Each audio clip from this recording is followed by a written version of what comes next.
মানুষ কি মনে করে তাকে এমনি ছেড়ে দেওয়া হবে? আমি আমার রবের সাক্ষাতের আশায় মৃত্যুকে ভালোবাসি। কুরআনের পর শ্রেষ্ঠ বাক্য হল লা ইলাহা ইল্লাল্লাহ, যেটি আল্লাহর নিকট ও অধিকতর পছন্দনীয় বাক্য। আপনার ঘরকে ইবাদতের মাধ্যমে জীবিত করুন।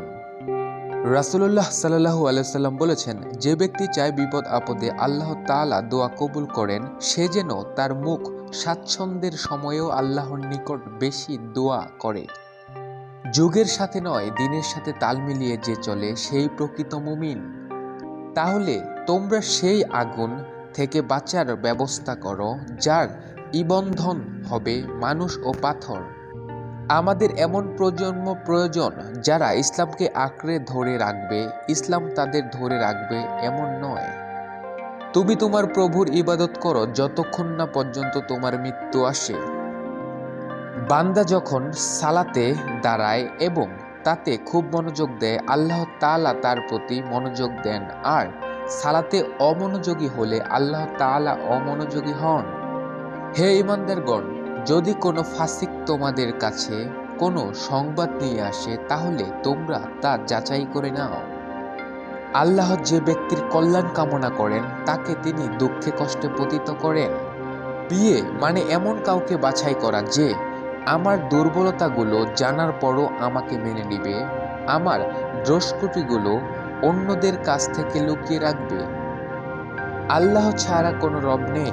কোনো ব্যক্তি নিজের জন্য যা পছন্দ করে সেটা তার মুসলিম ভাইয়ের জন্যও পছন্দ করাটা তখনই প্রমাণিত হবে যখন তার ওই ভাই তার হিংসা ও বিষেদ ও প্রতারণা হতে নিরাপদ থাকবে।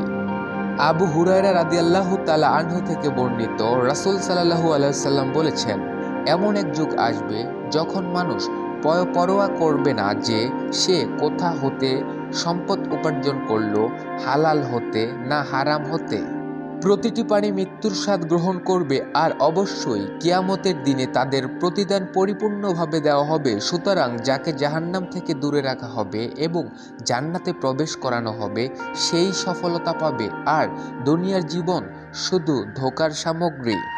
তোমরা সত্য ও ন্যায়ের পথে দৃঢ়ভাবে দাঁড়িয়ে থাকো। বিলাসিতা থেকে দূরে থাকো, কারণ আল্লাহর নেককার বান্দারা বিলাসী হয় না। মুহাম্মদ সাল্লাল্লাহু আলাইহি ওয়াসাল্লাম, তোমরা কি মানুষকে ভালো কাজের আদেশ দিচ্ছ আর নিজেদেরকে ভুলে যাচ্ছ?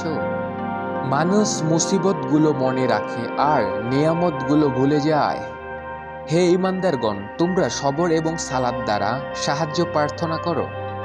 তোমাদের প্রত্যেকে যেন আল্লাহর প্রতি নেক ধারণা পোষণরত অবস্থায় মৃত্যুবরণ করে। বৃষ্টি বড় আশ্চর্য পানি, যা কবিকে ছন্দ শেখায় কবিতার, আর মানুষকে ছন্দ শেখায় প্রতিকূলতার মাঝেও বেঁচে থাকার। আমার জন্য আল্লাহই যথেষ্ট। অনেক কথায় আমার ভেতরটাকে চুরমার করে দেয়, তবুও এমন ভান করি যেন কোনো ব্যথাই আমি পাইনি।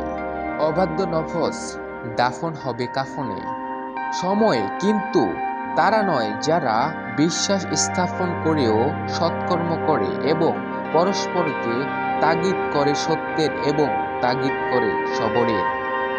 এটাই হতে পারে জীবনের শেষ রমজান।